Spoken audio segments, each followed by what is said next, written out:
Good evening to everybody. Once again, welcome to the BestSure presentation tonight, the webinar.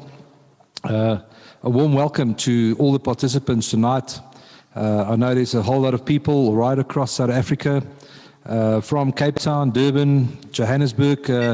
Welcome. We are broadcasting live tonight from the BestSure offices here in number 2 Gavin Road. So thank you so much for everybody and for participating in this event.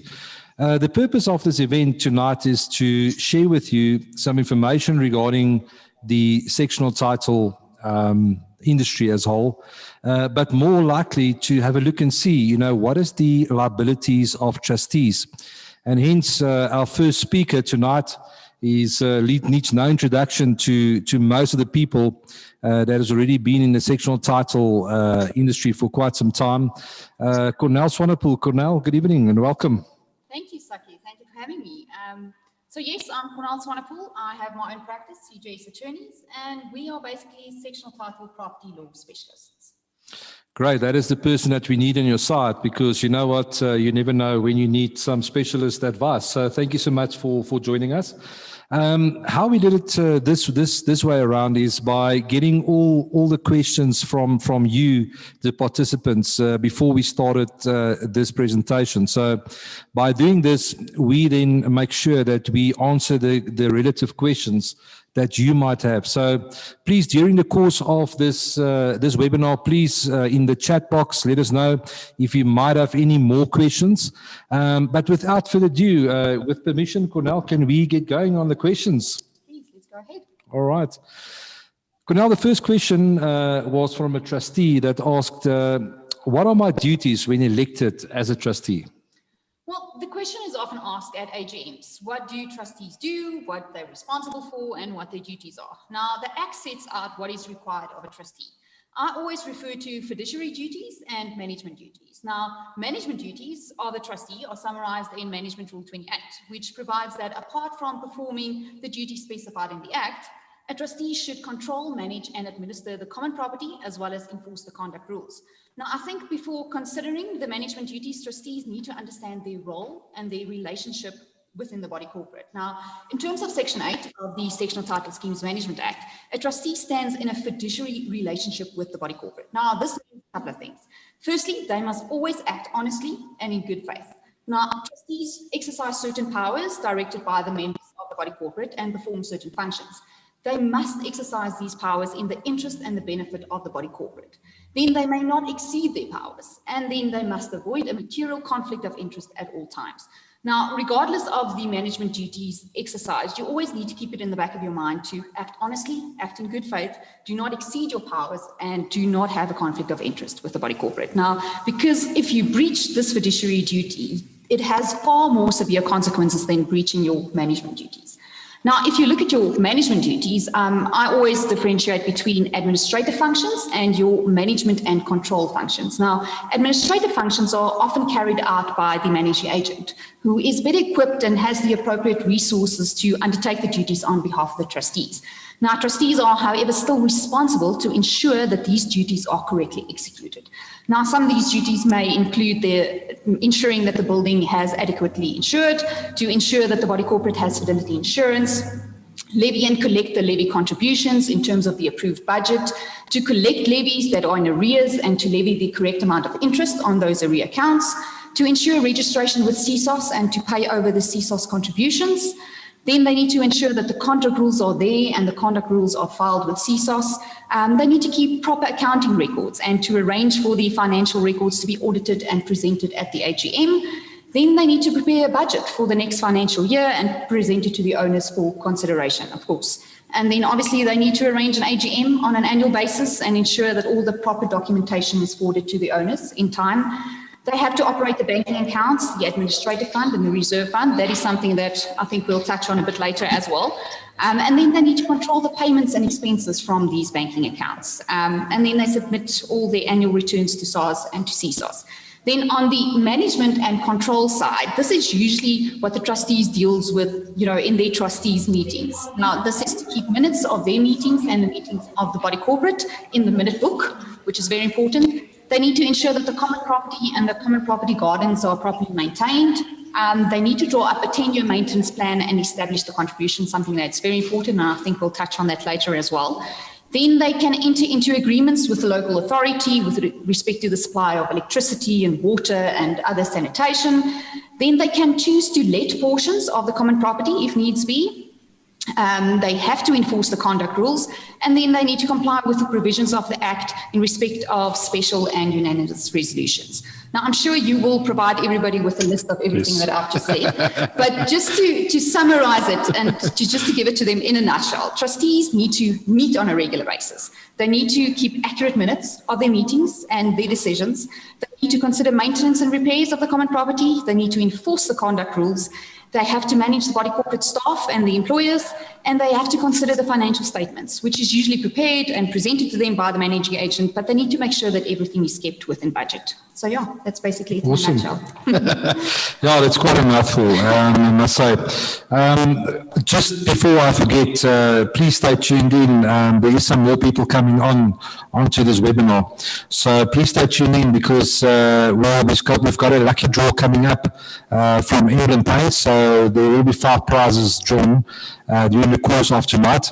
And yeah, so just stay tuned in. The next question, what are the risks for trustees? Can a trustee be held personally liable? Well, yes, I think here we get back to the fiduciary duties as discussed in terms of Section 8 of the Sectional Title Schemes Management Act. A trustee stands in this fiduciary relationship with the body corporate. Now, as I said, that means the 4 things. Act honestly and in good faith, do not exceed your powers, and have your powers and do your work in the interest and the best interest of the body corporate, and then to avoid any material conflict of interest that you might have with the body corporate. Now, in this regard, trustees may not receive any direct or indirect personal economic benefit from the body corporate, and should they have any material interest in a contract, they need to make the body corporate aware of it as soon as possible. If a trustee acts in breach of this fiduciary relationship, they will, in their personal capacity, be liable to the body corporate for any loss suffered by the body corporate because of this breach, or any economic benefit they might have received as a result of this breach. So therefore, although a body corporate might have insurance in place, if you act outside your scope of powers, you act dishonestly, and you have a conflict of interest that is not disclosed to the body corporate, you are in breach of this fiduciary duty, and you can be held liable in your personal capacity and not as a trustee. Sure. There you have it. It's and I think in most trustee meetings, obviously there's decisions that gets taken and get made, and just to know that whatever your decision is, that you can be held personally liable for that, which is an important point. Just to elaborate on that point is that we will be all these questions and answers that's been given through. Cornell has given us the written answers, so we will distribute it by tomorrow to each and every person that has attended this presentation. So you don't have to worry to take notes, because it's you can only listen. So feel free, you can only listen. All right, let's get to the next question. For those homeowners associations out there tonight, there is a couple of them on this presentation or on this call. Does the same apply to the director of the HOA? Obviously, we've done now the trustee, so what is the director's duties? Well, to answer the question, yes and no. Now, the provisions of the Sectional Title Schemes Management Act and the regulations do not apply to HOAs. However, should there be body corporates forming part of the HOA, these sectional title schemes will be administered in terms of the Act. Now, if a HOA is established as a common law association, its constitution and its rules will form its governance documents and will be applicable to each member of the association. If the HOA is registered as a non-profit company, a NPC, its memorandum of incorporation, the rules and the Companies Act will be applicable. Now, what does this mean for a director? Now, directors are elected by the members of the HOA at the annual general meeting and represent them during the affairs of the estate. Now, ultimately, they take the responsibility for managing the finance and the day-to-day affairs. They may also appoint a managing agent to assist them, but the managing agent will always report back to the directors. Now, if you are elected to office as a director, you should ensure that you obtain copies of the estate's registered memorandum of incorporation and registered conduct rules as soon as possible. Now, if you look at the directors' responsibilities, they are pretty similar to that of the trustees. They need to ensure that levies are adequately collected, banked, and used correctly. They need to keep record of all the HOA transactions and sign up on expenditure. They must ensure that payments are made in terms of the budget and the budget is not exceeded. They must also ensure that directors do not receive any financial benefit and they don't have a conflict of interest with the estate. And then responsible for arranging AGM and special general meetings to be held and ensuring all the documentation are filed and presented to the owners. They must keep minutes of all their meetings, record every resolution, and then directors should ensure that owners, the tenants, and any visitors abide by the conduct rules. Then they're also responsible for the control, administration, and the insurance of the common property. And then they're responsible ensuring the access in and out of the estate is secure and well maintained. Sure. So they do have responsibilities. Yes, definitely. Without further ado, let's get on to the next question. And thank you so much once again for your time tonight. It's really appreciate. We're broadcasting live tonight from BestSure Financial Services from the offices here in number 2 Gavin Road. So thank you for joining us once again. Cornell, what should trustees and directors know about CSOS? I know on Jacaranda they've got a big campaign calling it CSOS, but is there a SOS and C? So let's hear about it. What does the directors and trustees need to know about CSOS? Okay, so I have compiled 8 things that every director and every trustee need to know about CSOS. Firstly, CSOS applies to both HOAs and sectional title schemes. Every body corporate and HOA need to be registered with CSOS. If you're registered, you will have access to alternative dispute resolution. Now, what does this mean? CSOS is basically an OMBAT. So any 2 persons with a material interest in a scheme can approach them for assistance if there's a dispute that cannot be resolved internally and if they cannot afford legal litigation. Then remember, 2% of every owner's contribution to a maximum of 40 Rand need to be paid over to CSOS every month. Then all schemes and HOAs have to have fidelity insurance. You need to appoint an authorized scheme representative for CSOS and make sure you file a copy of your scheme governance documents with CSOS. Then you need to file your financial annual return within 4 months of your financial year end. And then finally, directors and trustees need to educate themselves on their responsibilities, the scheme governance and the legislation. Okay. Very important, to make sure that you familiarize yourself with the CSOS regulation. So, what is the chairperson's casting vote? Interesting. Yes, okay. This is a question been also raised by chairperson. So, all right, well, so there seems to be a misconception in sectional title schemes that a chairperson's consent is sufficient to authorize any act or activity in the scheme or on the common property. Now, trustees derive their powers from the Act and the rules, which do not give a chairperson authority to make any binding decisions on his own. Now, a chairperson does not have any more say than any other trustee. What he does have is a swing vote, a casting vote, in case of a deadlock at a trustees meeting. Therefore, in all other instances, including when it comes to votes cast by members to pass an ordinary resolution, a special or unanimous resolution, the chairperson's vote carries the same weight as any other member. Only in trustees meetings, where there are more than 3 trustees in total, will the chairperson have a casting or a swing vote in the event of a deadlock. Sure. So, there you have it, chair people or chairpersons. Do you refer to it as a chair lady, a chairperson? Chairperson. All right. Question number 6. Very interesting question. Also been raised. Actually, this question was raised by a trustee. And, it was some trustees that raised this question. And are generators allowed in sectional title schemes, specifically now, where there's some load shedding? Yes, well, this is a decision that is up to the body corporate. Now, the Act states that an owner may not use his or her section or exclusive use area in any manner that causes a nuisance to any other occupier.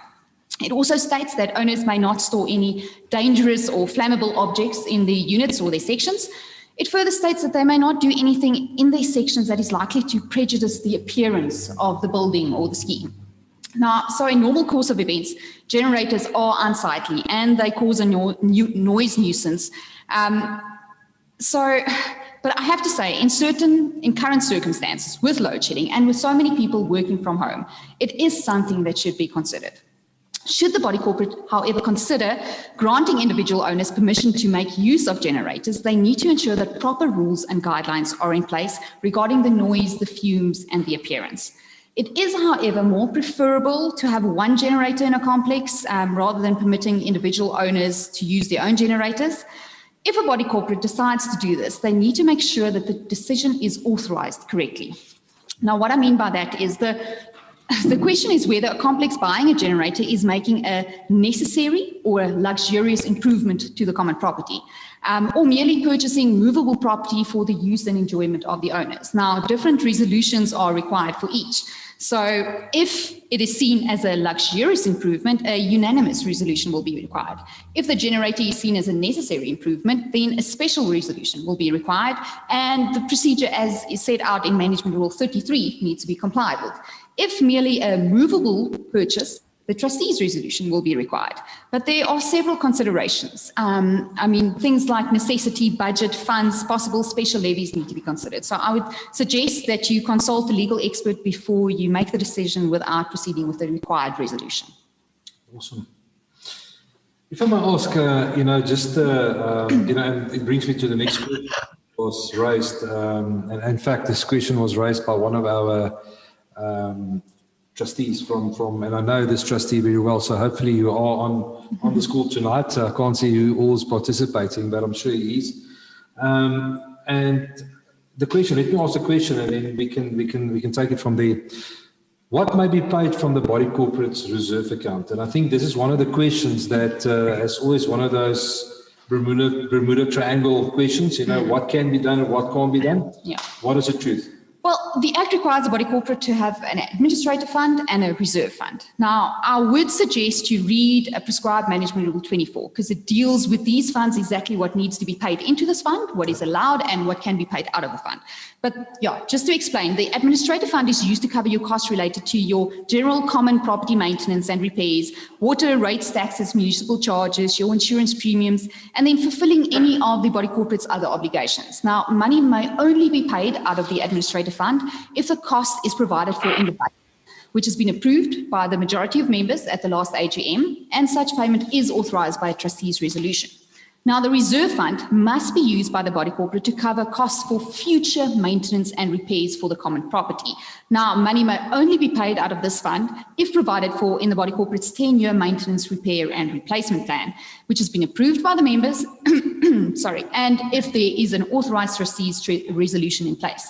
Or if the trustees have passed a resolution that the payment is necessary to have urgent maintenance, repair and replacement done.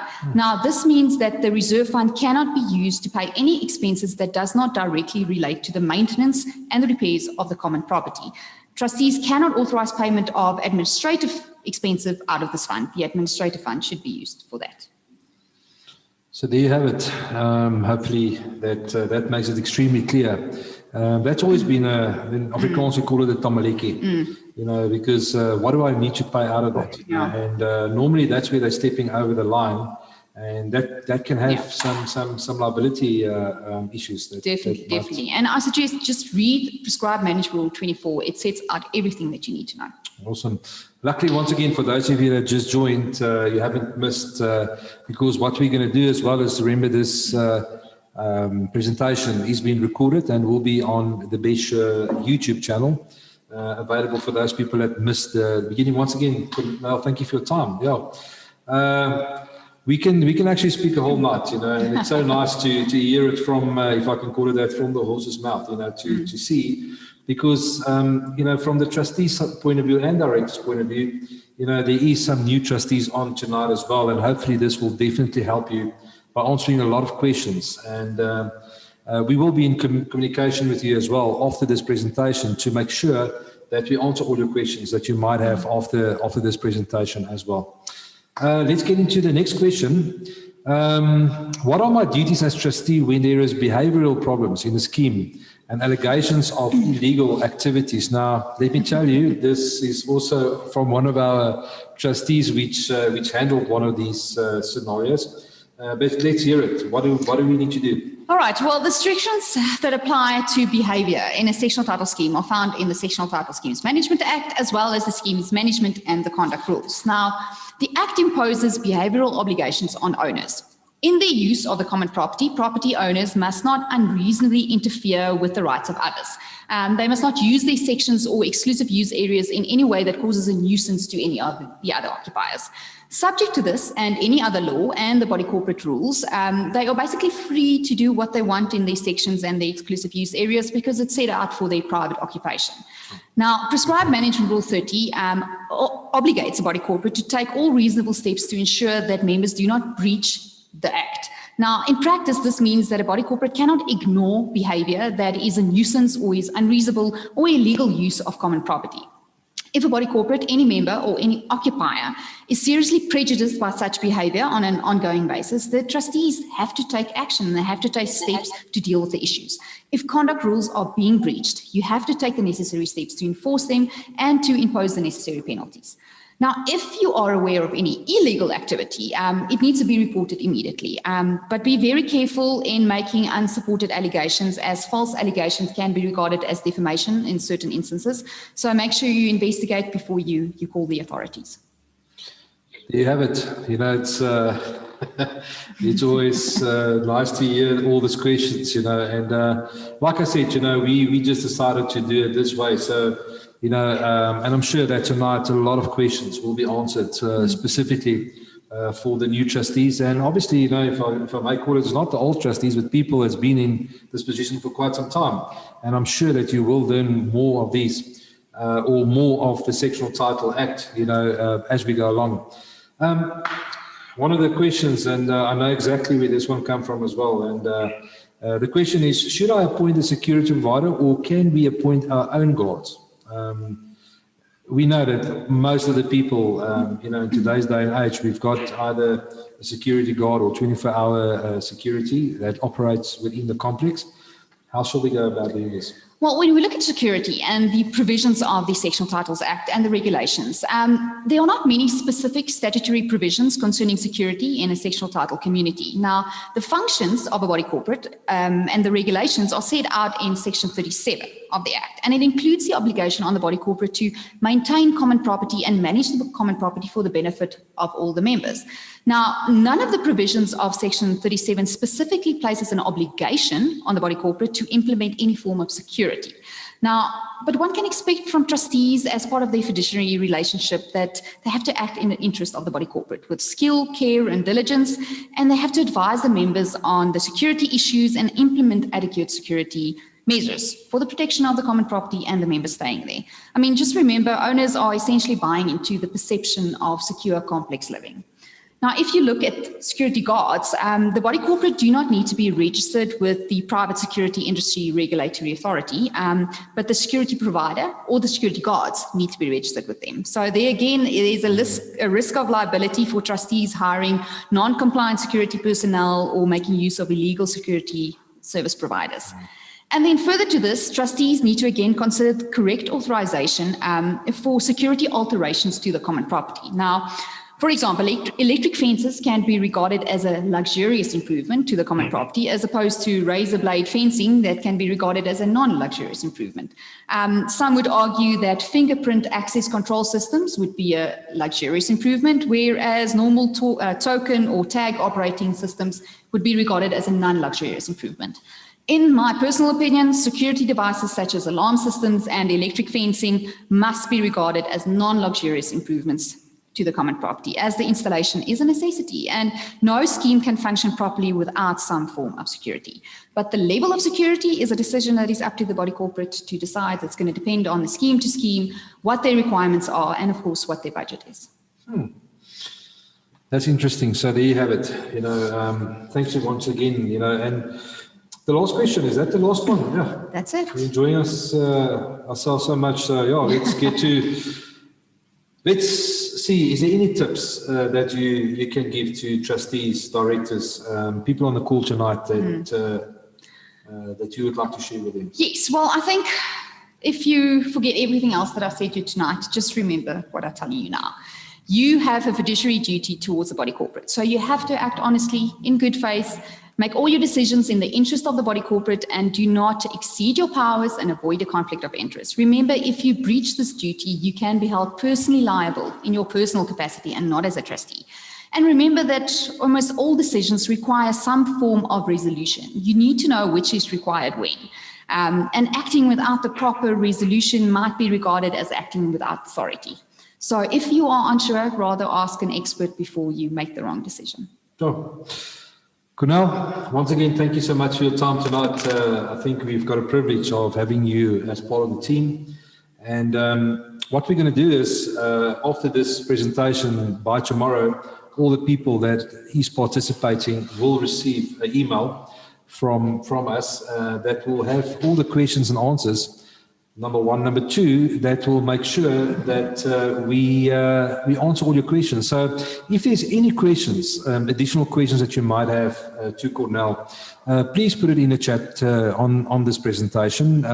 We will, during the course of this evening, right at the end, take a couple of questions if there's anything else that might pop up, and we will then answer that accordingly.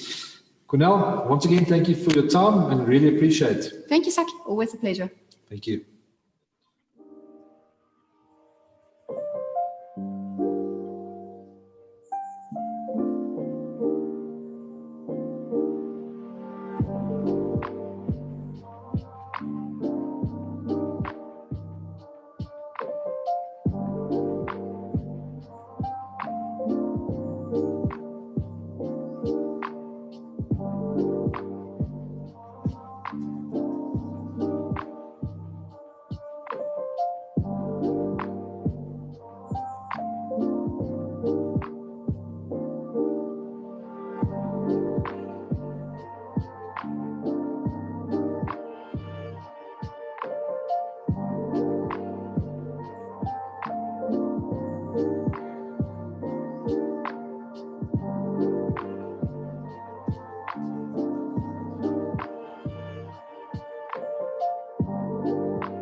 Here we go. We're back again.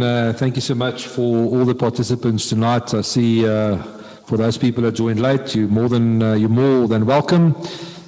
We have just listened to Cornell from CJS. Thank you so much once again for Cornell. Ladies and gentlemen, I would like to introduce you to Mr. Louis Elof, Director of Emblem Paints. Louis, welcome.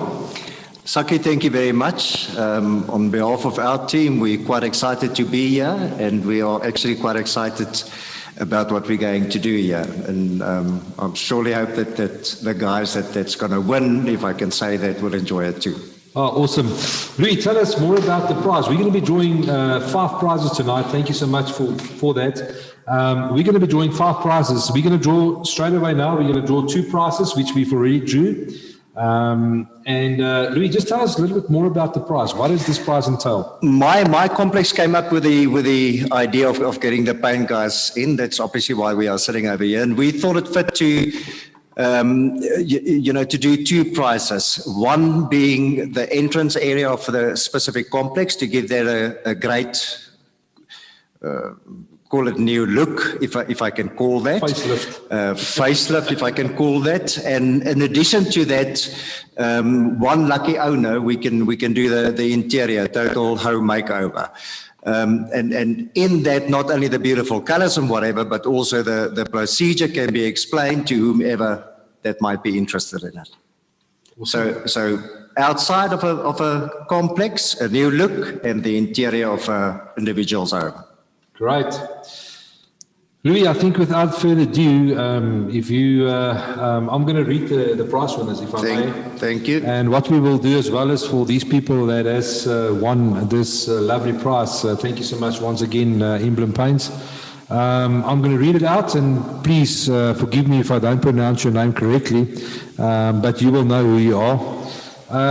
The first prize, or the first prize winner, for obviously the outside of the complex, the entrance, Taku Chimetsa from Rocky Ridge. And congratulations, Taku. He is also the trustee and chairperson of Rocky Ridge.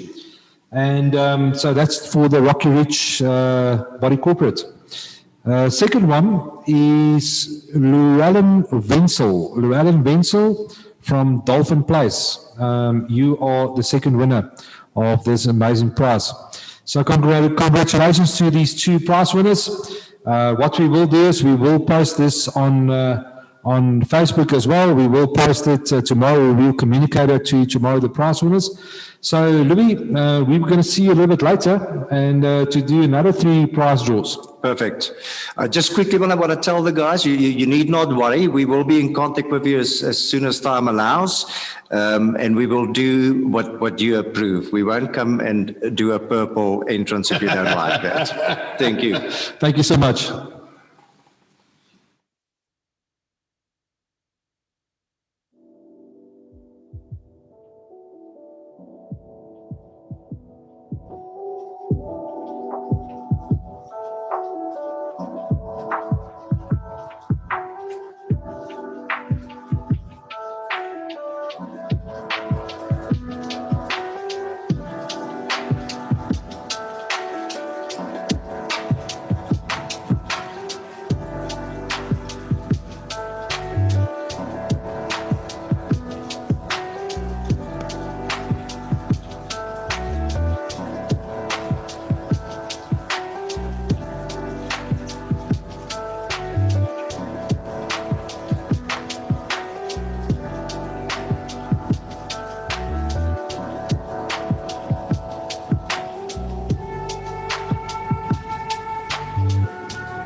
All right, welcome back.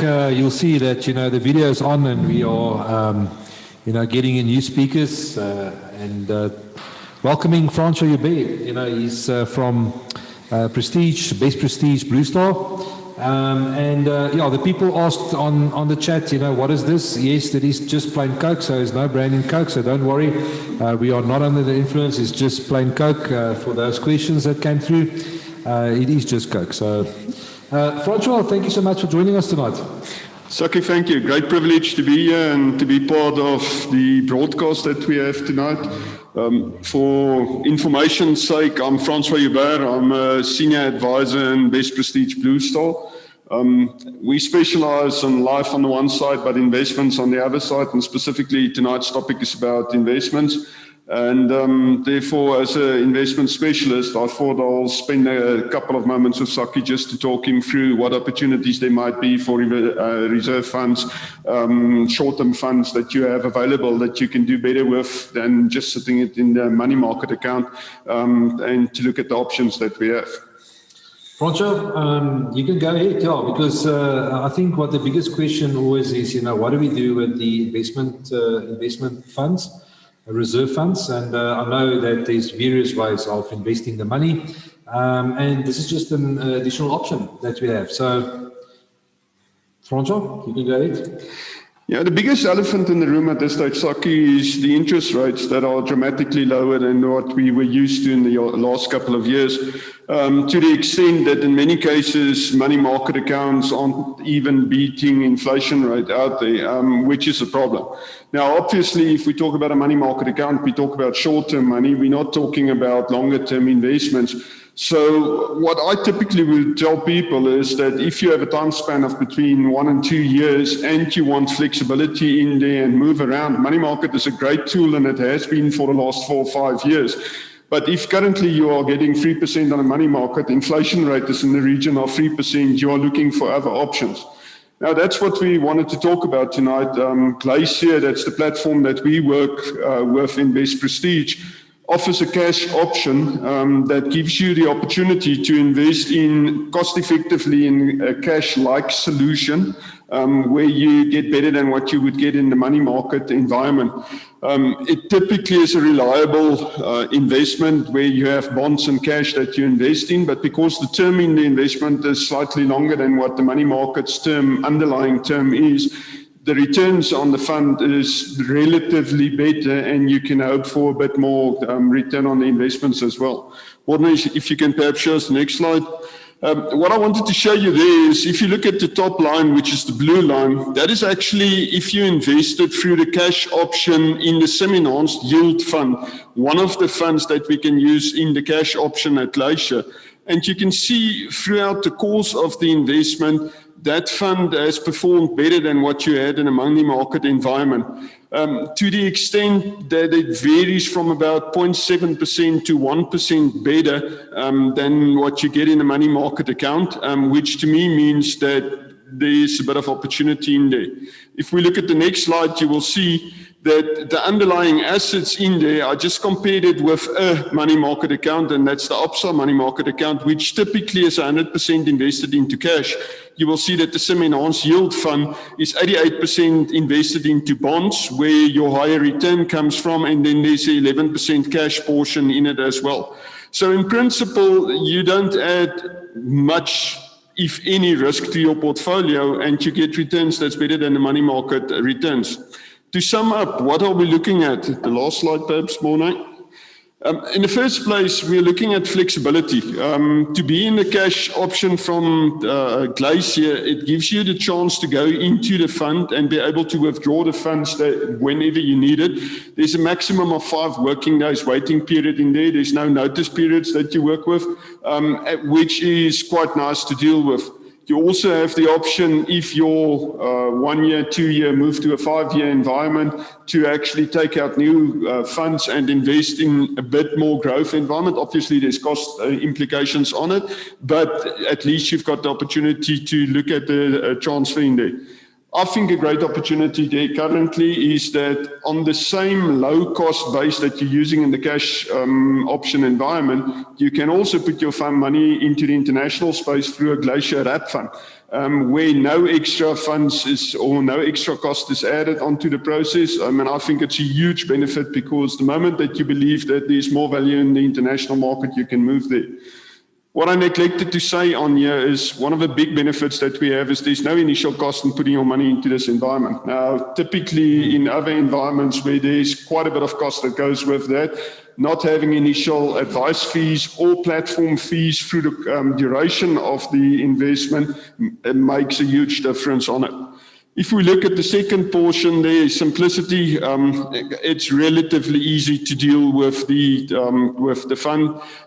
You can, as I said, withdraw money when needed. You can add money when needed on it, and there you can see the cost breakdown as well. No platform fees on it, and a limited advice fee for the 1 to 2 years that you are into the fund. Next one, Morne.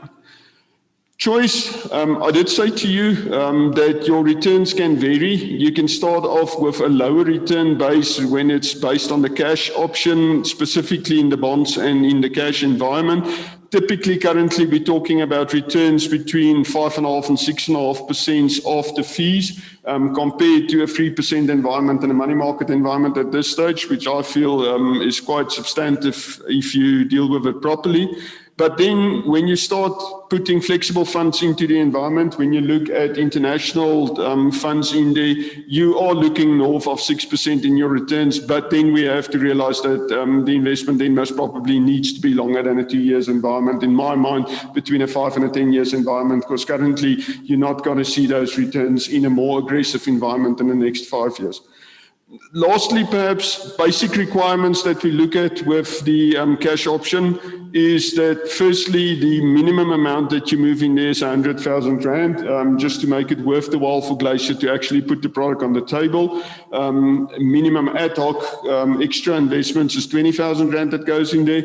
And then I would definitely suggest that you look at it in a 3 to 6 month period and just re-look at your funds and make sure that you actually are performing the way you should. And if you have further needs to either withdraw or add money, you can discuss it with your advisor in the process. Lastly, please keep in mind in all of these environments with the new FICA Amendment Act, there is quite a bit of work that needs to go into verifying the owners, verifying the people involved in the process. So if you choose to go down that route, there's a bit of administrative work that we need to do, but as an office, we have all the capabilities to lead you through that, and we'll help you to actually invest the money in it. So short and sweet, Saki, a hell of a lot of information in 5 seconds, but that's awesome. The Glacier Cash option. Awesome. Francois, thank you so much. I think, okay, there's a question. So let's have a look and see what the question is. You've got a question.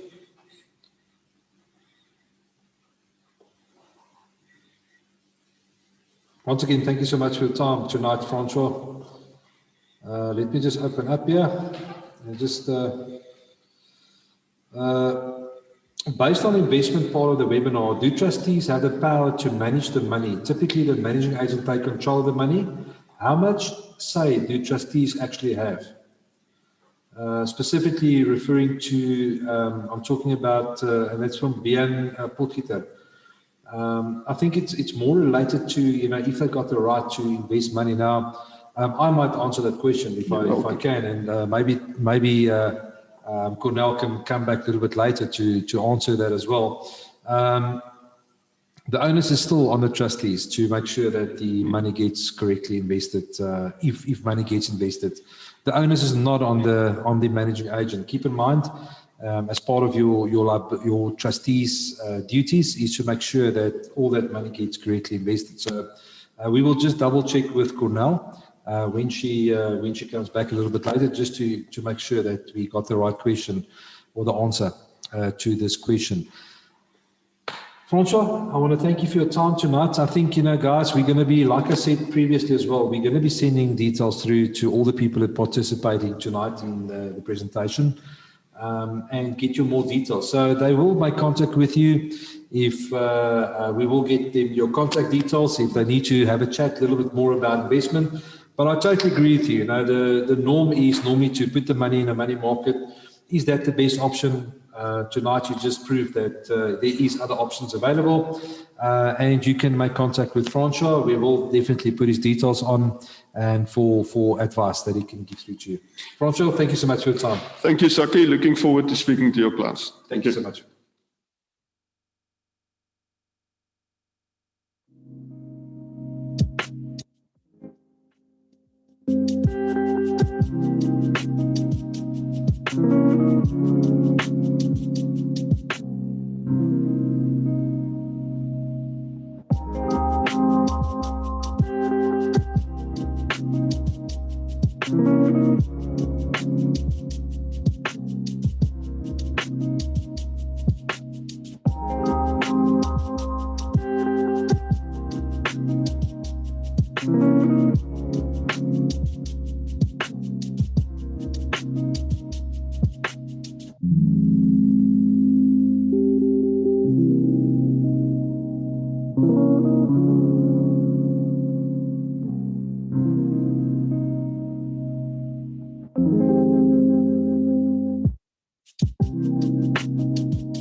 All right, once again, welcome back. We have started with the presentation. We've been going for close to about an hour.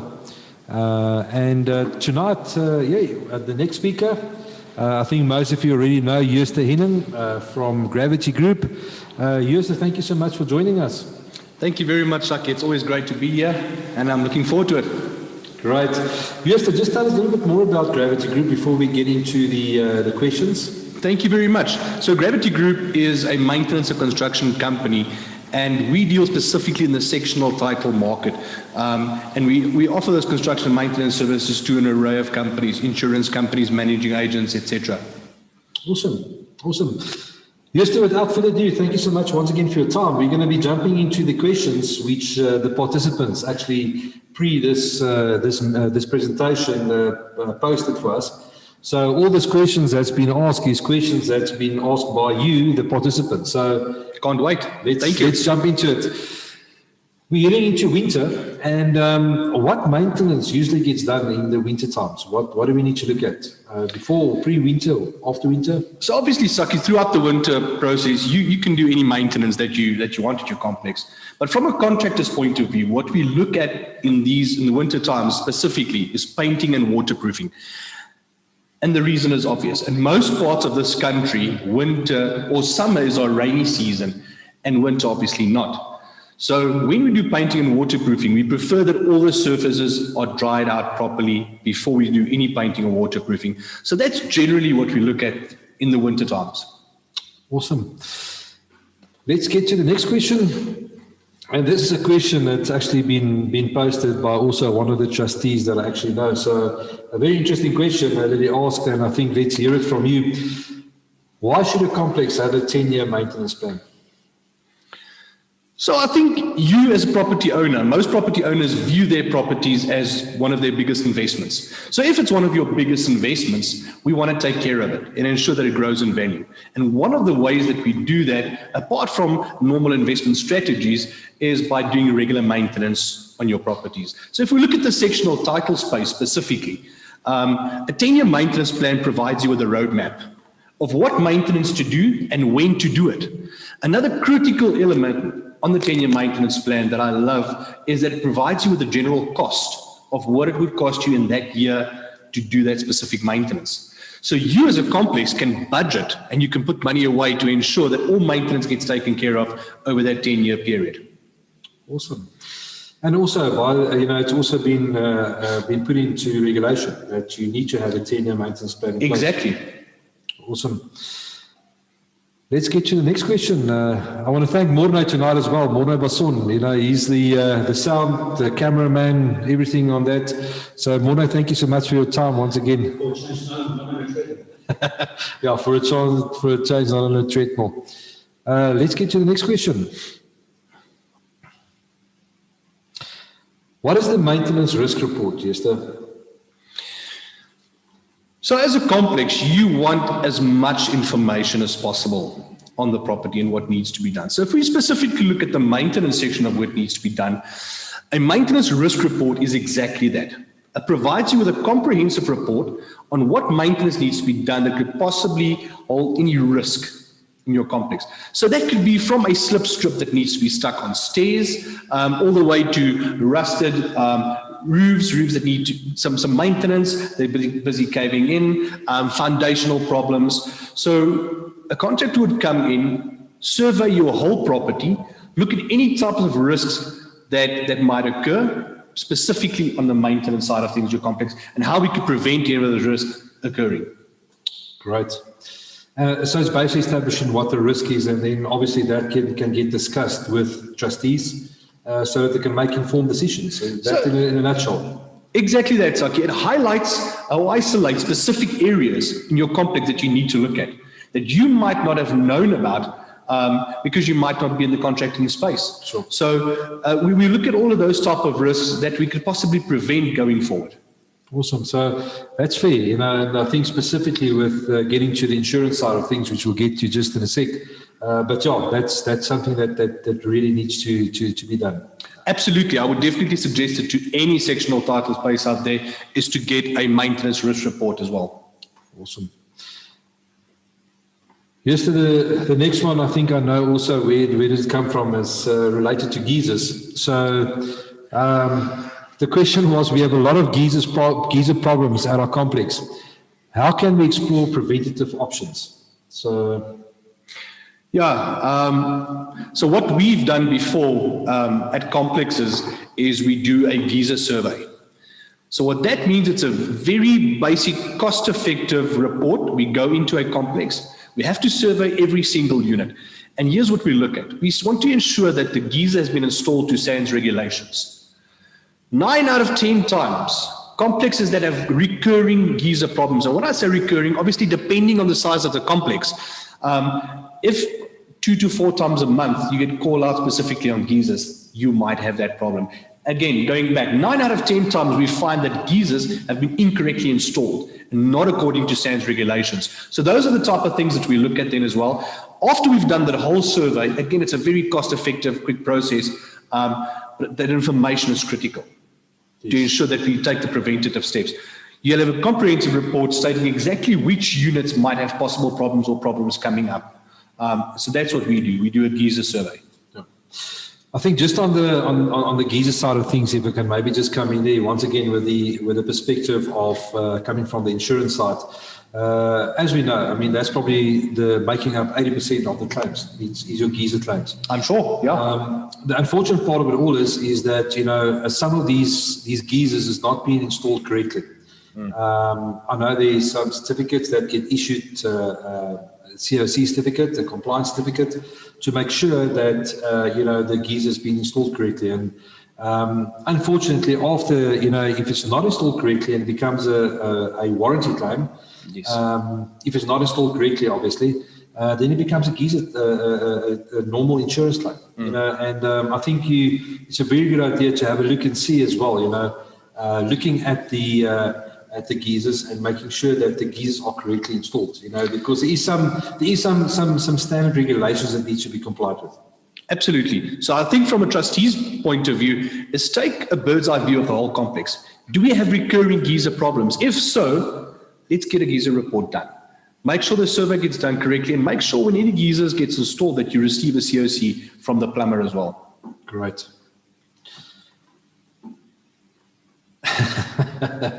This is quite an interesting question, and I think I know where it comes from. But let me ask a question. I think this is quite a concerning. You know, when they, what do you look at out for when appointing a contractor? And I assume the question is regarding all contractors that gets appointed. What do we need to look at, and what is the pitfalls?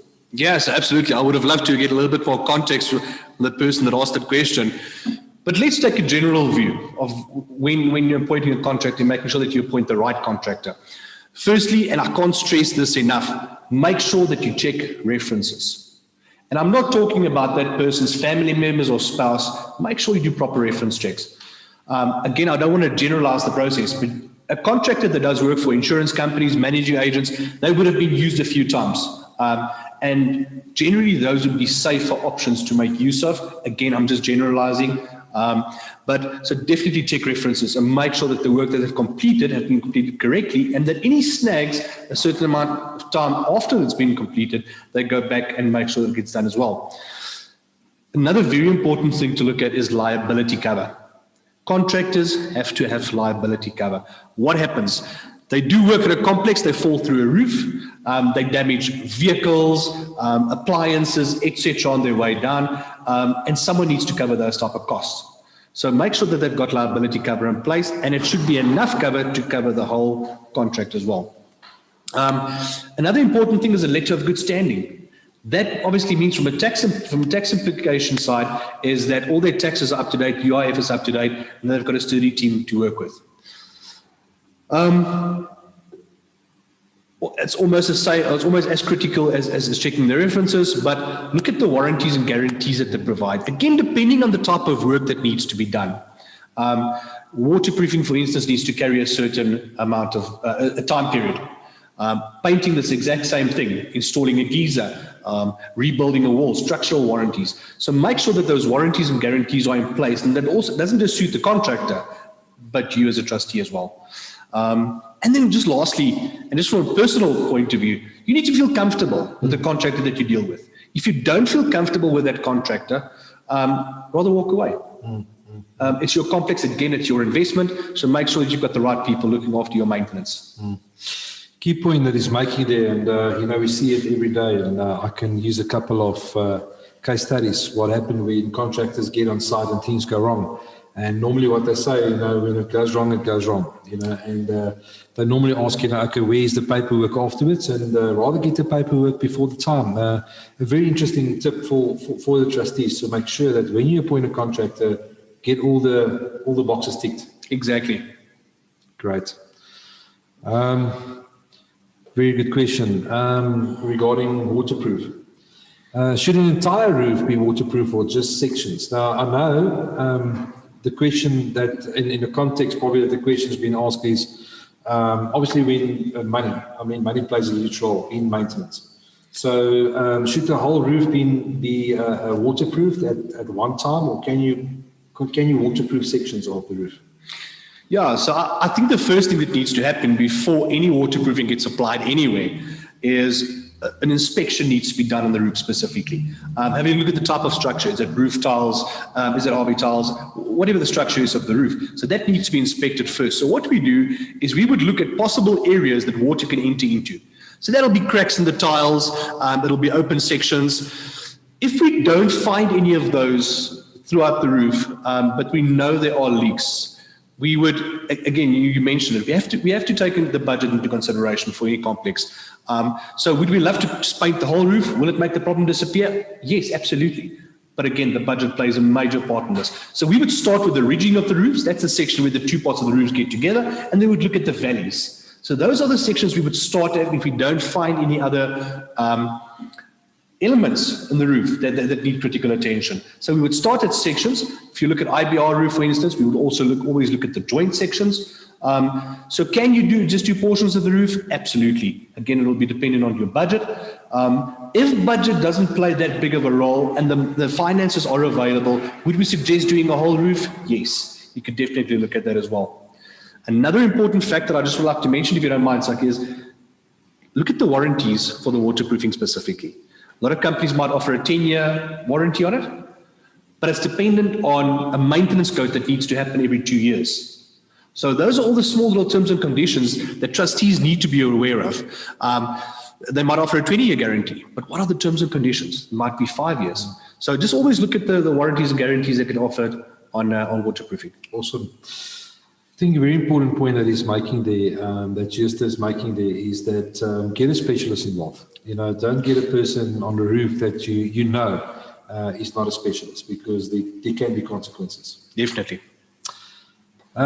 Justus, let's get to the next question. And very, very important question. What if a complex cannot afford critical maintenance that needs to occur at the complex? And as we know, we've just gone through COVID now. Still in the COVID period. However, the people are struggling out there, and there's no money coming in. We know for sure that there's complexes that's struggling financially, and there's a maintenance plan that's in place, but they can't fulfill the maintenance plan. So what's your suggestion? What do we do? Yes, I think we just mentioned it. We need to be very aware of a complex's budget. And work within those parameters to what's available.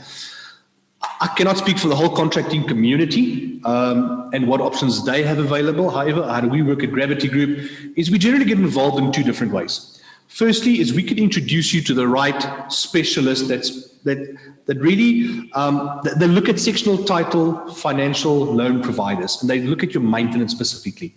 So we can introduce you to those type of companies that we've dealt with before, and they can provide the financing for the maintenance project. The second way we can get involved is by doing a monthly maintenance plan.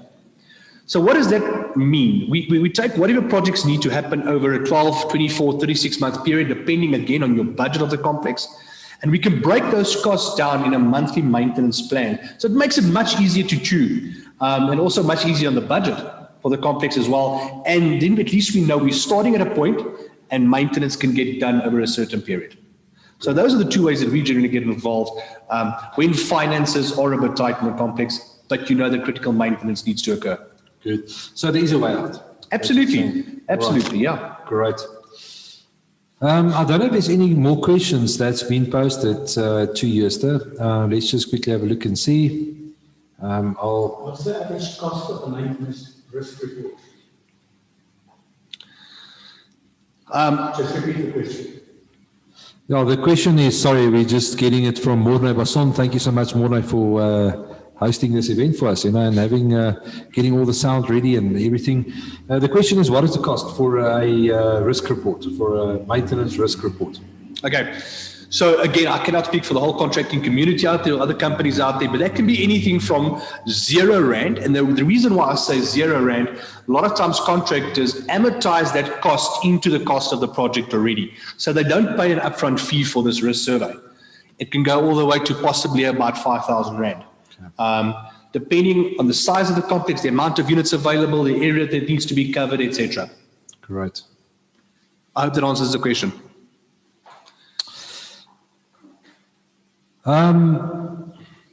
Yeah, quite a nice question. I think, Jester, and I think we're moving towards the end of the questions now, but should complexes appoint multiple contractors for a project?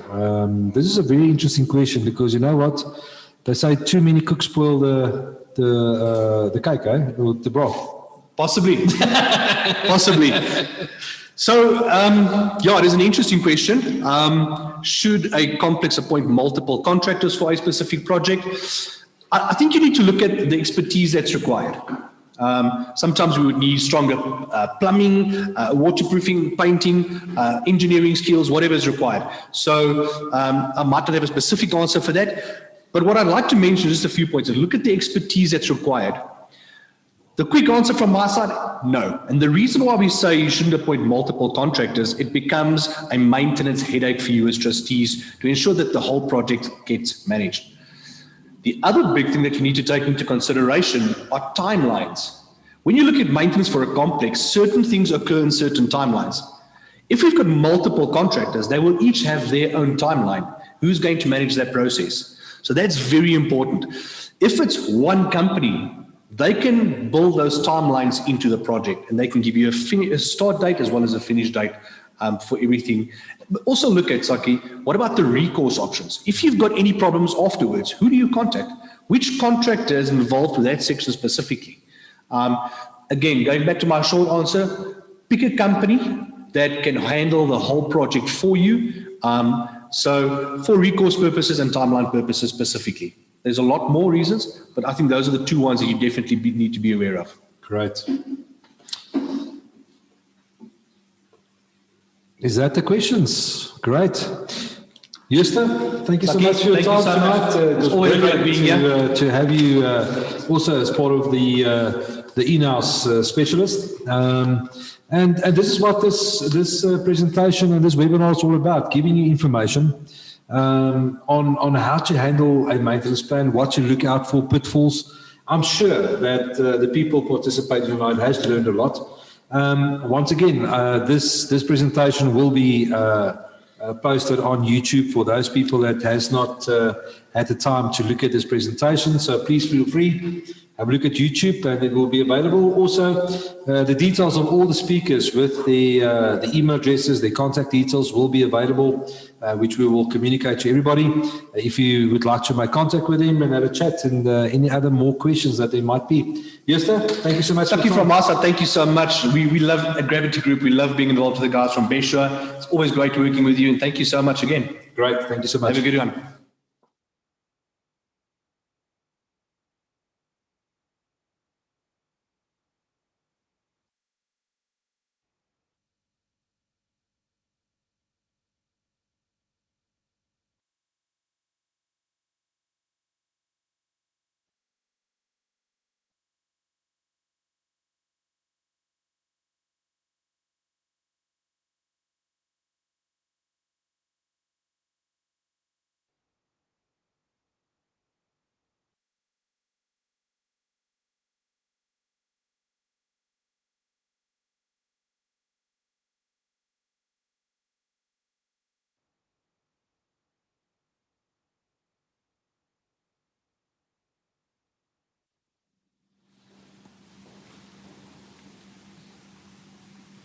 All right, welcome back.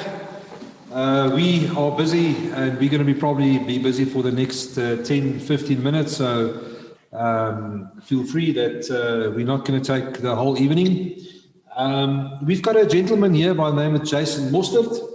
Jason, welcome. Thank you so much, Saki. It's good to be here. Great. Jason is representing a company called My Complex. And Jason, tell us a little bit more about My Complex. Yes, so My Complex, we ensure that your sectional title is compliant to the CSOS legislation.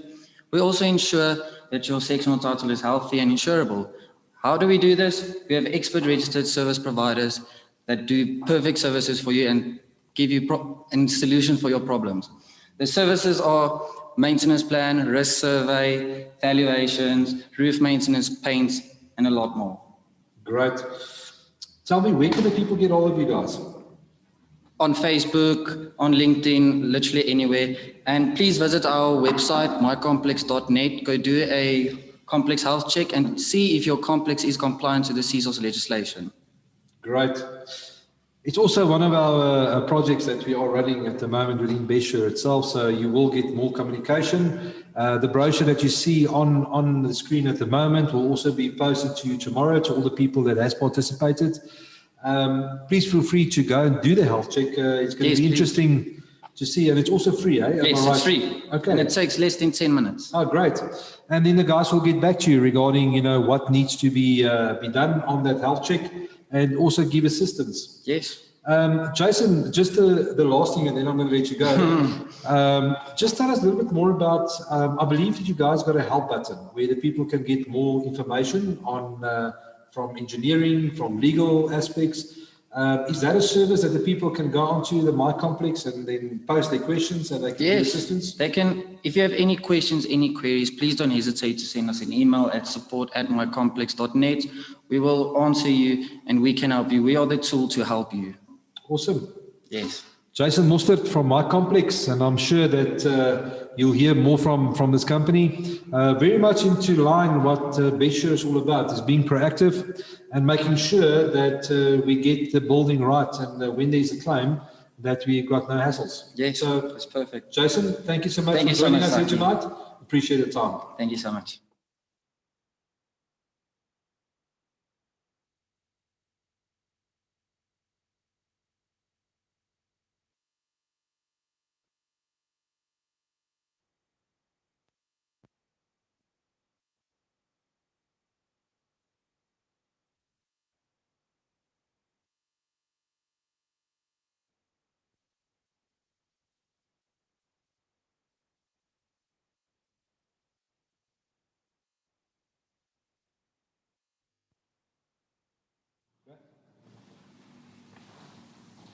All right, thank you once again for joining us on the presentation tonight. We're heading towards the end of the presentation. So we've got back with us Mr. Louis Eloff, Director at Emblem Paints. And for those people that join us late, they are giving away some prices. Just to elaborate on the price itself, if I'm correct in saying, please correct me if I'm wrong, it's for the entrance of a complex. Which will have, as we call it, a facelift, or is there something like a manicure? Something like that, which we can talk about. All right, so it's a facelift, and it's your entrance will be painted as a price, and obviously, like you said, it's not it's a color of your choice, and also recommended by them. Louis, just before we do the further three prices that has been drawn already. Just tell us a little bit more about Emblem Paints and why people should use your company.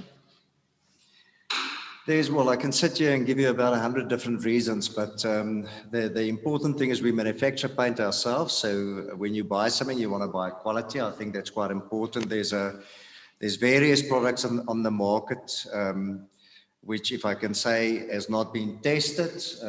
It's not accredited, and I think you guys are going to stay away from that. Whereas we've got all of that. So as far as quality is concerned, we've got that. But more than that, whether we participate as a contractor and or not, we normally go out to site, which I think is the most important thing, to look at the surface itself, and based on that, we would suggest a specific product, because people make a mistake, two major mistakes. Is they choose the wrong product for the surface, and secondly, they use people that can't actually do the job. So failure as far as paint is concerned, subject that the accreditations or whatever is done, chances is 0.01%. And we offer that as part of our service. That's the biggest reason. Awesome. Once again, all the people tonight, the details will be shared with you afterwards. By tomorrow, you should have a mail. People participating in the presentation tonight with all the contact details from the relative parties, so you can make contact with him. Louis, is it okay if I read out the next three names? Of course. And then you've got something nice to announce, that there's a further 5 prizes, if I'm correct. I did say it, but maybe we can just go into detail. I did mention it in the beginning, but we can maybe just go into detail. All right. What I'm going to do is the 3 people I'm going to read out now, the complex is obviously, as I mentioned earlier, is going to receive a facelift or a painting on the entrance. So we've got, please excuse me if I don't pronounce your name correctly, is Jack Lesudi from Ark Royal Mansions. Jack Lesudi from Ark Royal Mansions. I've got Steve Balapombo from Bryanston Homestead Estates. As far as I'm concerned, it's an HOA, so well done. There we go. And then we've got, there we go, Kasim Adam from the Crest. And as far as I know, the Crest is in Basania. So congratulations to these 3 winners. We will post them on Facebook as well, and obviously we will post it and send you details of the winner or the winners on what exactly the price entails, and then the people from Emblem will make contact with you. Louis, share with us some more. Saka, yes, as said, the one prize is the entrance of the complex, but we thought it fit that my complex itself, together with the trustees, have a lucky draw. For a person within the complex. We unfortunately can't do 10 or 20 or whatever, but a person for whomever you have drawn tonight, and if I'm not mistaken, there's about 5. Yes. Where we will give a makeover, complete makeover, the interior of the house and the color of the owner's choice. Wow, that's a nice price. That's quite a value, because paint is not cheap. You probably would look at an estimation, depending on size, but an estimation from what I gather, the size of the units between 20 and 25,000. Wow. Louis, what a nice way to end the evening. We almost finished, but thank you so much, and we really appreciate your time. There's so much effort going into this, and thank you for your participation within the My Complex project as well. And we are looking forward, for you to show us some photos. Obviously, we need to see some photos, eh? We'll do so. Thank you very much. It was great, and I can't wait to see all your prize winners. Right. Thank you so much, Louis. Appreciate it. Okay.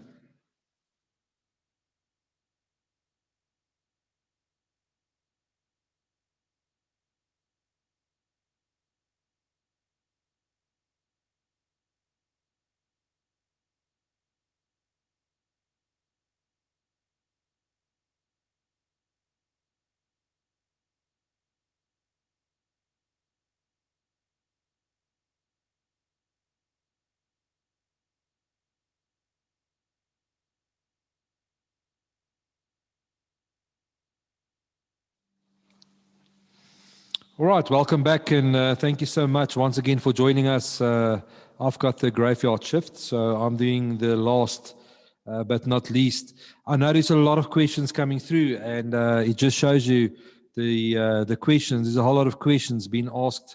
What we're going to do is we're going to answer most of the questions that have arrived tonight, or what you've posted. For those people that we did not ask or answer your question, because otherwise we're going to be busy for quite some time, I think we have received over 50 questions from people that has posted questions. So we're going to try and answer most of the questions. But for those that we cannot answer tonight, what we are going to do is we will put it an answers to that questions, and we will post it to everybody that is participating tonight. So you will have the questions and answers. We have made notes. Thank you once again for Mornay assisting us with that, but we will then answer all the questions. Topic what I want to just address lastly, but not least, is insurance. That's what BestSure is all about, is looking at the insurance needs. And I'm just going to give a general overview on insurance. I made a statement a year ago, and the statement that I made was that is not about the price of insurance, but is about keeping people insured. And this is what I'm trying to establish tonight as well. And I want to bring a point across to the trustees, is a point of protecting your insurance. You need to make sure that your insurance is protected, no matter with which brokerage are you with. If you are with BestSure, if you're with any other brokerages, and obviously the session tonight is not only just for the BestSure clients, has been opened up for a whole lot of other complexes which is not insured with BestSure. So welcome to you guys as well. The point I want to try and make here tonight is protecting your insurance and making sure that you as trustees keep everything intact in order for you to keep your insurance. We've seen of late that the industry itself is running on quite a high loss ratio. And with the insurers itself, with my visits to most of the managing agents and to some of the complexes, I have made it clear that, you know, guys, let's have a look and see how we can protect the insurance rather to hammer the insurance and see how much we can get out of the insurance.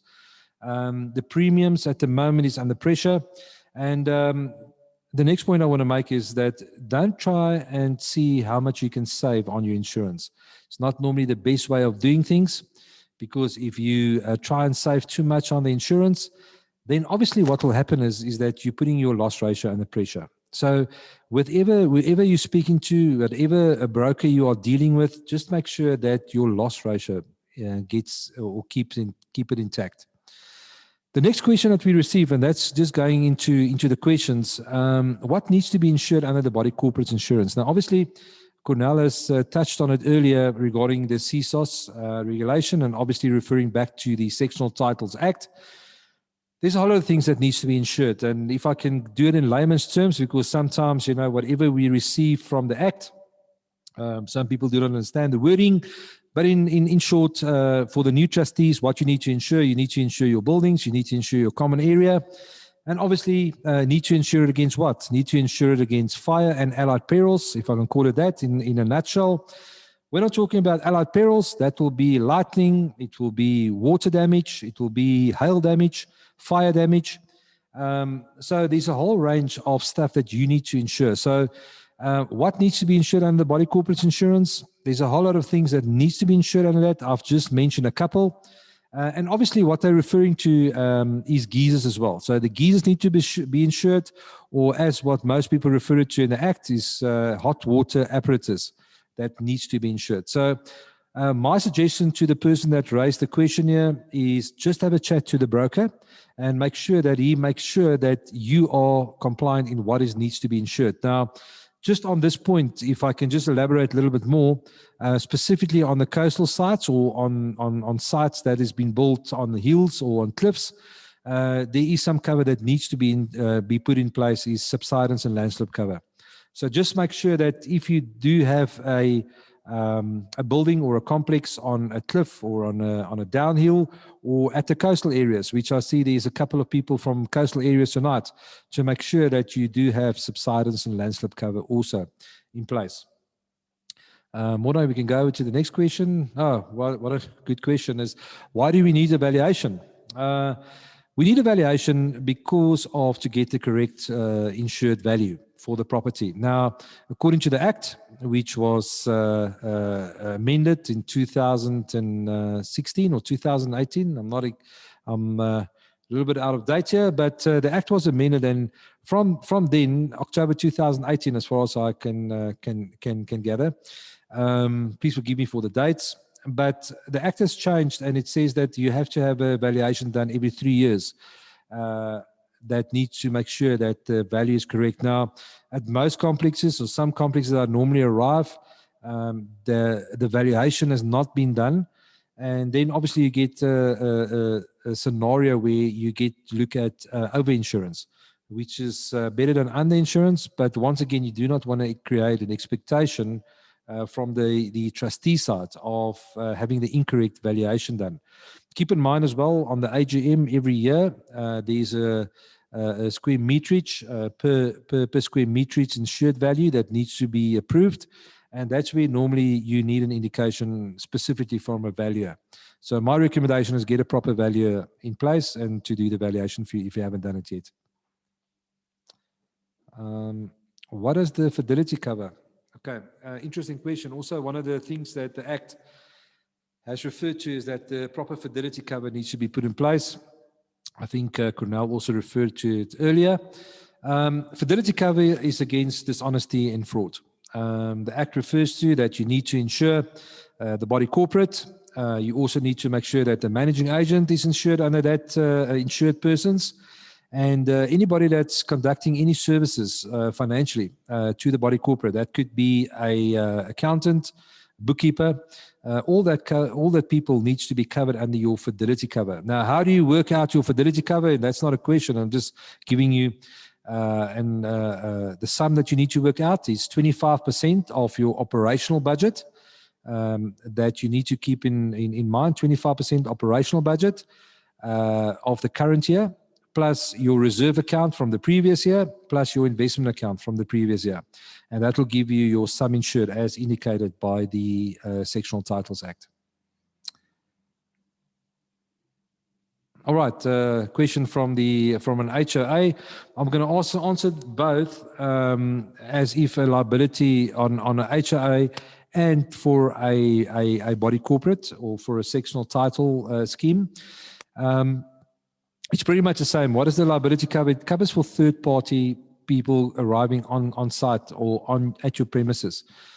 Keep in mind, very important here, and if I can give the trustees, the new trustees, and obviously the people that's been trustees for quite some time, do not accept any liability when a case like this. Now, when I'm talking about what cases of liability, the liability will cover for that case where there could be negligence proven, that the body corporate has been negligent, or in this case, the HOA has been negligent. An example of this is a gate close onto a car, and the eyes of the gate has not been serviced for whatever matter, and they can prove that there's been negligence. This is a typical case. Slip and trip, that could be another one. People get injured on site. And probably the biggest one that we are normally afraid to look at is normally your swimming pools, which is a huge liability. Obviously, there's a whole lot of things that I can speak for the whole evening regarding liability. But yeah, there's a whole lot of things. So what does it cover? It covers a third party coming on site and obviously gets injured or damages caused to the property or her or his property. Keep in mind, just the interesting fact is if someone stays for longer than a week at a specific scheme or in a specific unit or whatever the case might be, then obviously that person no longer been seen as a third party, he's been seen as a tenant. So obviously tenants and he's not covered under the liability, the public liability section of the policy. We can go on, Morne. What should trustees be aware of on insurance for schemes? Sure. I'm going to answer the short version of this question. And the short version is that there's a lot of things that you need to look at. I think that's where the broker plays a huge role within the trustees and advising you accordingly. Keep in mind as well, a broker should be an extension of a person or extension of the trustees. Meaning that advice should be given by the broker to the trustees in order for them to make informed decisions. But what you should be aware of is a whole lot of things. You know, I want to actually make a point here and just say that we should be aware of a proper risk management plan. The outflow is a policy, which is an insurance policy being placed with various insurance companies. But you as trustees should know what the risk is. I think, and that's where the broker plays a huge role on making sure that you understand what exactly the risk is, because unfortunately you can't cover against all things. Analyze the risk, making sure that you cover that risks, make sure that your policy is compliant, because there is various compliance on policies that you need to fulfill. And we can have a look at that as well on the later stage. Phew, what a question. How do I cover retaining walls?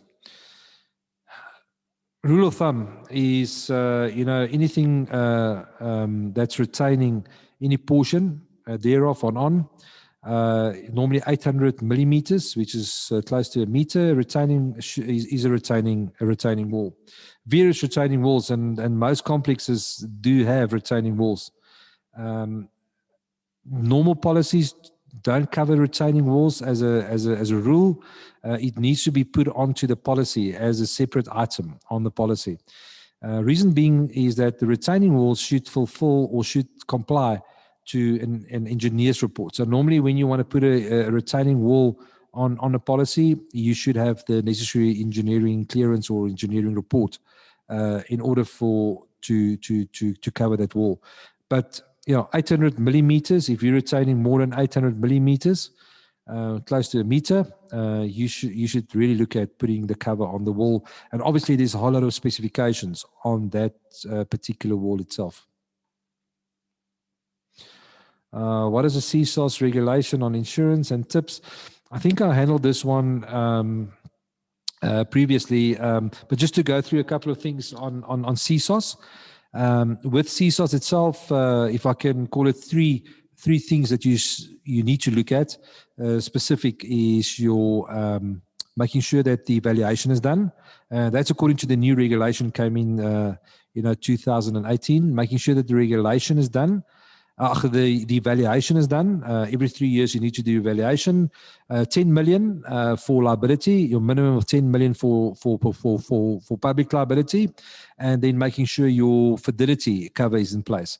I think if you can get that three right, and that's the changes that's been done, and where CSOS is really looking at that you need to ensure, and making sure that you get that covered, you should be okay. What is building regulations, or how does building regulations influence insurance? Some complexes tonight on this call probably had an experience like this before, where an assessor has repudiated a claim based on building regulations. I want to actually take this and take it a little bit further. Building regulations over the last couple of years, most people say it's changed, other people say it's not really changed, but just make sure that your building has all complied to all regulations, not just only building regulations. And when I'm talking about that, I'm including the fire regulations, I'm including the normal bylaws, building regulations, including in that. A question that might arise from this is, so what building regulations are we referring to?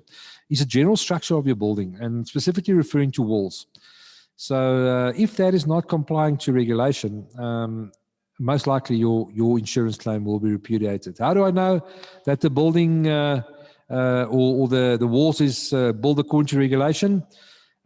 Get people in like my complex, get people in like a Gravity Group or a contractor of your choice, and just let them walk through and just make sure that wherever they see there might be a compliance not being adhered to on building regulations. What I've seen of late, and I'm gonna start ending up here or finishing up here. What I've seen of late is that a lot of regulations is not being complied with. Now, one thing on any insurance policy, if you insured with whatever company, there's one exclusion, and it's referring to that all regulations needs to be fulfilled. So that includes all regulations. It includes including fire regulations. It's including your building regulations. Health and safety, that's all regulations that need to be complied with. So I think that's a conversation that we might have on a later stage as well, and going a little bit more into detail on what exactly does it mean. Once again, refer through to your broker and make sure that they assist you in answering most of these questions that you might have. Once again, yeah, I think that is all from me. Is there any questions, Morne, that there might be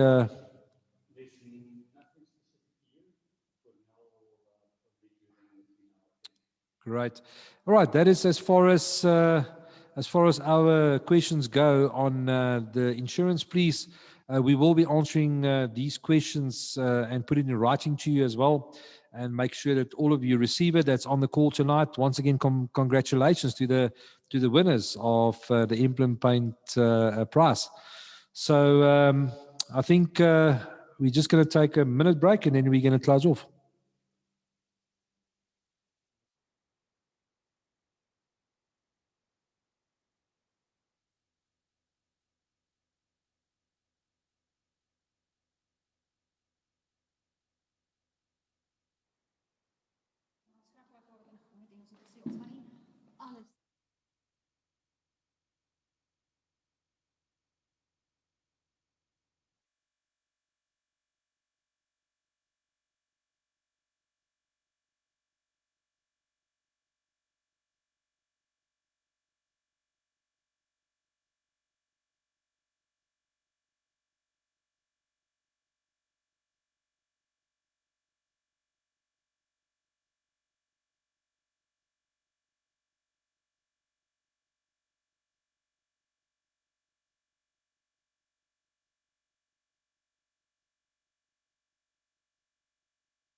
Right, we have received a whole lot of questions, and Cornell was just sharing with me there's a whole amount of questions that came through.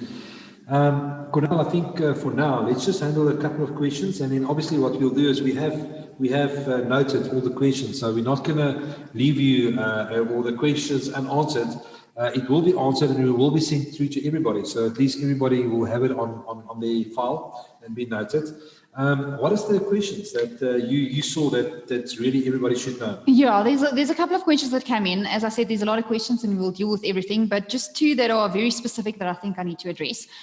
So there were questions on the management of the accounts and the bank accounts, and how much say does a trustee actually have in the bank accounts and the management. They have all the say. Managing agents cannot authorize any payments without the trustees. I mean, as I explained, whether it's your administrative fund or your reserve fund, it needs to be, any payment that goes out of these funds needs to be either in the budget, approved budget, or in the 10-year maintenance and repair plan. And in both cases, they need a trustee's resolution. So make sure that you are aware of this if you're a trustee, that you need to authorize all these payments and it needs to be in the budget.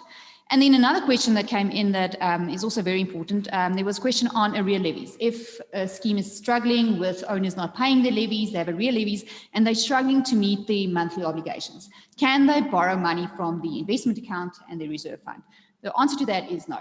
You may not borrow money from these funds to subsidize your other payments, because the other expenses are administrative expenses and they cannot be paid out of the reserve fund. Reserve fund is there, mainly the purpose of the reserve fund is for common property repairs and maintenance and future common property repairs and maintenance. So if it's not related to the common property, you cannot use the money. Wow. And that's it from me. You've dealt with everything on the insurance side. I just want to point out that insurance is not an option, it is a legal requirement. So owners need to understand as their side of the insurance policy, it's usually a joint policy that they're working with, but they need to also be aware of what is covered and what is not covered. As most insurance policies cover, it's a brick and mortar kind of cover. It doesn't cover your home contents or your personal belongings. You need to ensure that, personally. And then you need to find out the excess. There's a lot of excess that's payable, and I see these questions that came in about owners not sure what excess they're liable for. Consult with your broker and find out, what the excess is that you'll be liable for. And that's it. I think extremely important what you just mentioned there is that we must make sure that, you get to know how the policy works. You get to know how, what the excess is. And that should be relayed through to the owners as well. If there's anything that I can, just to close off tonight, and thank you once again for joining us, is communication. Communication is probably the vital thing within being a trustee. If you do not communicate through to the owners, and that's where the most cases gets issued to deceasors, is because of non-communication. So, guys, as far as you can, communicate with the owners, and make sure that that communication line is open. Absolutely agree. Yeah. Ladies and gentlemen, yes, that's the end of the presentation. Thank you very much for joining us tonight. There's a whole lot of people I want to thank. I want to start with CJS, Cornell from CJS. Once again, resident specialist, legal specialist. She's handled a whole lot of cases for us before. Really, we like the opinions that you're giving, and it's fair. It's all facts. So there's no emotions. It's all facts. And thank you so much for sharing and your time tonight. Thank you so much for doing that. We've got Emblem Paints, which sponsored us with the prizes tonight. Thank you so much for Louis and the team. We have Jooste Henning from Gravity Industrial Group sharing with us the maintenance. We had Francois Joubert from Best Prestige Blue Star. Very nice options if you have some money in an investment account or in a reserve account that you need to invest. And then, of course, the My Complex team, the young men from My Complex, please feel free to make contact with him. I want to thank Morne Basson, for running this whole show tonight, with all the questions, the cameras. And thank you for participating. And we're going to be doing this every month. Once a month, we're going to be handling this. Feel free to send some questions through to us. The next one will be in April. We will still give you the date through. And we're going to be handling more questions then as well. So once again, from my side, here from BestSure, thank you so much for joining us. And if I don't see you again, we must drive home safely. And God bless. Thank you so much.